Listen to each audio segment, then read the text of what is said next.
il est sorti de son silence.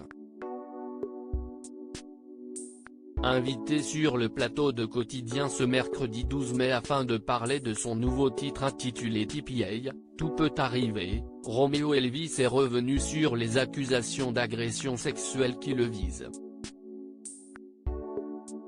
Pour rappel, en septembre dernier, une fan du frère d'Angèle avait raconté avoir été victime d'attouchements non consentis de la part de l'interprète de Chocolat, dans une cabine d'essayage d'un magasin de vêtements bruxellois. La jeune femme de 23 ans avait également publié sur les réseaux sociaux plusieurs captures d'écran de ces échanges privés par le rappeur de 28 ans, dans lesquels il lui avait notamment présenté ses excuses. « Je veux encore une fois m'excuser pour ce qu'il s'est passé, c'était n'importe quoi. J'étais vraiment une merde sur le coup. J'ai vraiment honte. » Reconnaissant les faits, l'artiste s'était alors une nouvelle fois confondu en excuses publiquement et avait déclaré qu'il espérait servir d'exemple à ne pas suivre. Toutefois cela n'a pas suffi à apaiser le scandale qui a été la cible de violentes critiques sur les réseaux sociaux, où certains ont même appelé à le boycotter. Angèle avait elle aussi été prise à partie par les internautes dans cette histoire.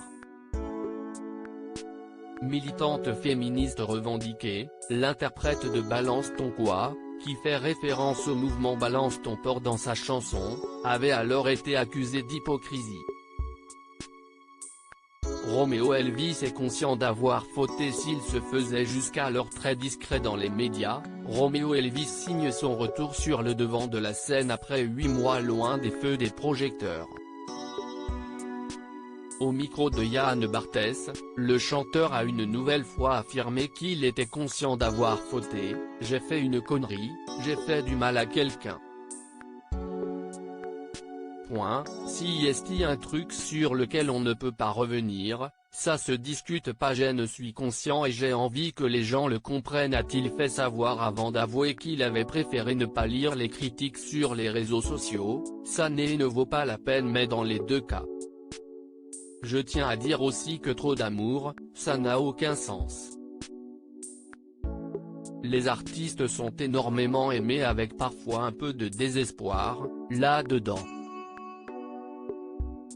Donc je prends de moins en moins la peine de regarder ce genre de commentaires, ça me fait du bien dans les deux sens. Trop d'amour, ça tue l'amour. » a-t-il expliqué.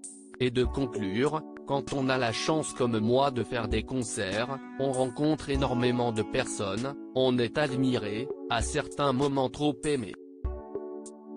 On prend trop confiance. On se dit si est bon, je suis validé par autant de personnes qui pensent que ce que je dis si est bien. On peut rentrer dans quelque chose de dangereux.